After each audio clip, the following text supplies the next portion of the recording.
Halo Sobat Sehat, selamat datang pada video alur pelayanan klaster 3 Puskesmas Pelayan 1.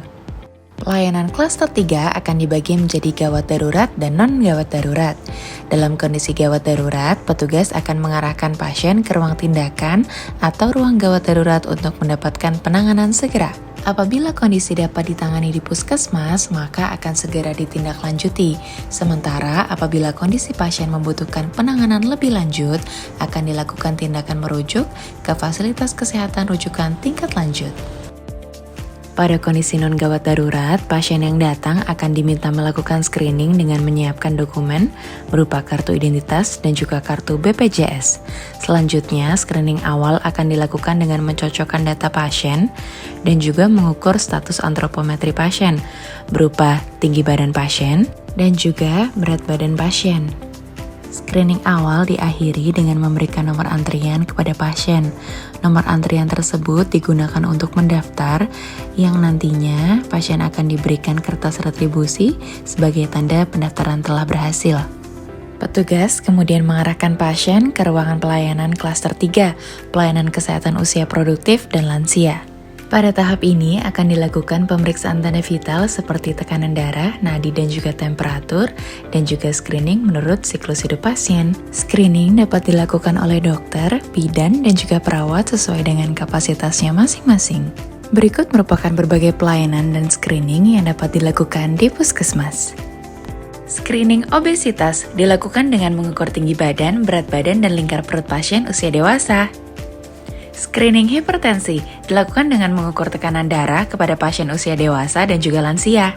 Screening diabetes mellitus dilakukan anamnesis riwayat penyakit, pengukuran antropometri, tekanan darah dan juga kadar gula darah kepada pasien usia lebih dari 40 tahun atau di bawah 40 tahun dengan kondisi tertera. Screening faktor risiko stroke dilakukan kepada penderita hipertensi dan diabetes mellitus yang usianya lebih dari 40 tahun. Pemeriksaan ini dilakukan dengan memeriksa profil lipid. Kepada penderita hipertensi dan juga diabetes mellitus, dilakukan pula screening faktor risiko penyakit jantung. Hal ini dilakukan dengan pemeriksaan rekam jantung. Screening kanker payudara dilakukan kepada perempuan lebih dari 15 tahun dengan metode sadanis oleh dokter atau bidan yang berkompeten. Screening kanker leher rahim dengan metode IVA dilakukan pada perempuan usia lebih dari 30 tahun dengan riwayat kontak seksual.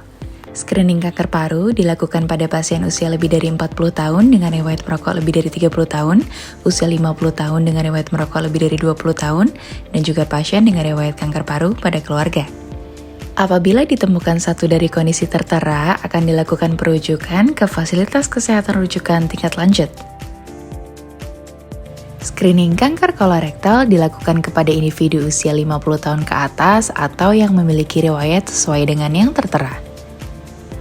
Metode pemeriksaan adalah menanyakan pasien riwayat BAB berdarah, riwayat diagnosa inflammatory bowel disease, dan juga riwayat diagnosa polip.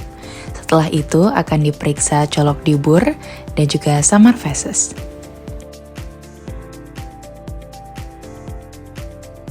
Screening kesehatan jiwa dilakukan kepada pasien usia 15 tahun ke atas dan juga kelompok yang beresiko mengalami masalah kesehatan jiwa. Screening dilakukan dengan Strength and Difficulties Questionnaire, Self-Reporting Questionnaire untuk di atas 18 tahun, dan juga Assist untuk penyalahgunaan nafsa.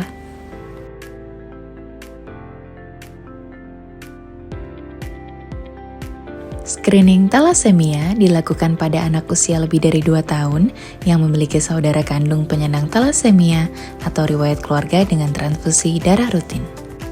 Apabila ditemukan, maka akan dilakukan pemeriksaan darah berupa hemoglobin, MCV, MCH, dan juga sediaan apus darah tepi.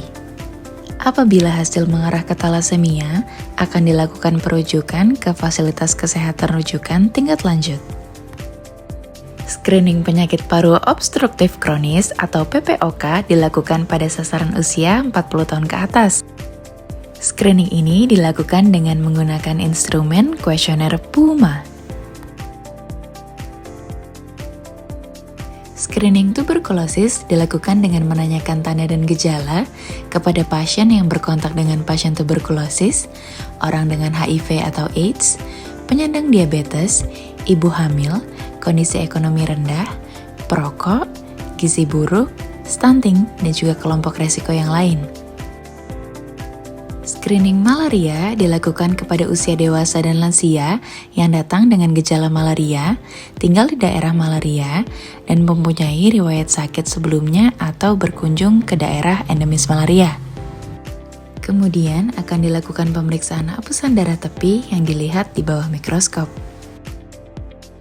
Screening indera penglihatan dilakukan kepada usia 15 tahun ke atas dengan menggunakan Snellen chart. Screening kasus kekerasan terhadap perempuan dan anak, metodenya dengan melihat, memeriksa, dan mengenali tanda-tanda yang ditemukan pada korban. Instrumen yang digunakan adalah Women Abuse Screening Tools atau WAST.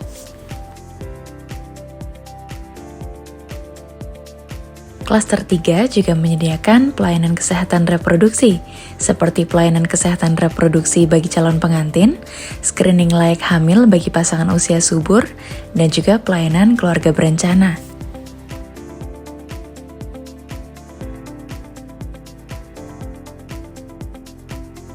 Screening geriatri dilakukan kepada penduduk usia 60 tahun ke atas. Pemeriksaan ini berisi status fungsional, dilakukan dengan instrumen Activity Daily Living, dan juga instrumen screening lansia sederhana. Hasilnya dapat mengelompokkan lansia yang mandiri, ketergantungan ringan, sedang, berat, dan juga lansia yang ketergantungan total.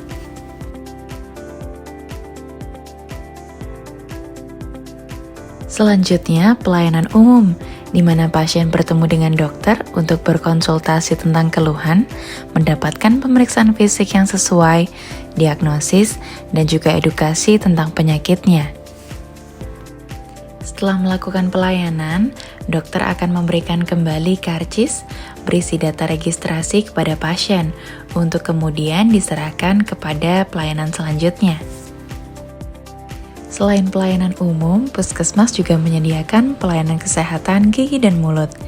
Di sini tersedia dokter gigi dan juga perawat gigi yang siap sedia menangani permasalahan tentang gigi dan mulut. Sama seperti pelayanan umum, setelah selesai dokter gigi akan memberikan kembali karcis registrasi untuk diserahkan kepada pelayanan selanjutnya. Kemudian, pasien akan diminta menyelesaikan administrasi di kasir. Karcis yang diberikan dokter kemudian diserahkan kepada layanan farmasi. Farmasi akan mencocokkan data medis pasien dan juga resep yang terdapat di rekam medis elektronik pasien. Selanjutnya, obat akan diberikan. Demikian adalah video alur pelayanan klaster 3, pelayanan kesehatan usia produktif dan lansia, Puskesmas Pelayan 1. Semoga membantu dan sampai jumpa sobat sehat.